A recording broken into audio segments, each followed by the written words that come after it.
আসুন আসুন আসুন আসুন। अलख निरंजन। বসুন বাবা বসুন। अलख निरंजन। তুমি ওনার সঙ্গে একটু কথা বলো, আমি একটু বাবার জন্য জল মিষ্টি নিয়ে আসি। আচ্ছা আচ্ছা ঠিক আছে। বাবা, আপনি কোথা থেকে আসছেন? সেই সুদূর হিমালয় থেকে আসছি। হিমালয় থেকে আজই সমতলে নামছিলাম। এই বাড়িটা অদ্ভুত টানলো জানিস, বড় টানলো। কুশলদার এলে মাছে বলতে হবে, সে এসেই শাশুড়িকে তুই তোকারি করছে। কি সৌভাগ্য বাবা আমাদের, আমার মেয়ের বিয়ে আজ আপনি এসছেন। রাত্রির অবধি কিন্তু থাকতে হবে বাবা, মেয়ে জামাইকে আশীর্বাদ করে তারপরে যাবে। বাবা ছাড়া যে বিয়েটা হবে না সেটাকে বুঝতে পারছে না কেন?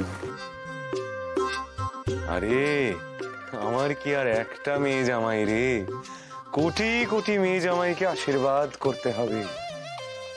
একজনের এখানে সারা রাত কাটাতে চাইলেও কি আর।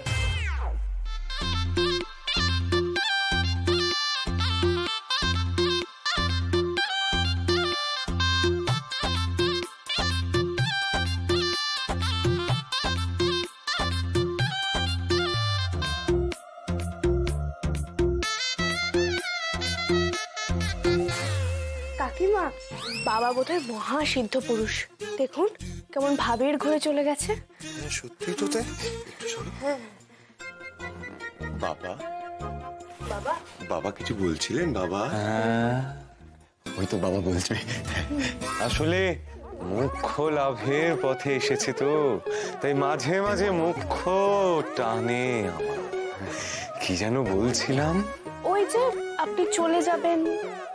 হ্যাঁ বাবা, আপনি যাবার আগে দয়া করে প্রণামীটা নিয়ে যাবেন, একটু অপেক্ষা করুন।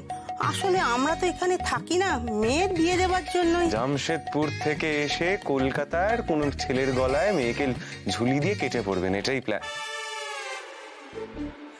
হ্যাঁ, কিছু বললেন বাবা?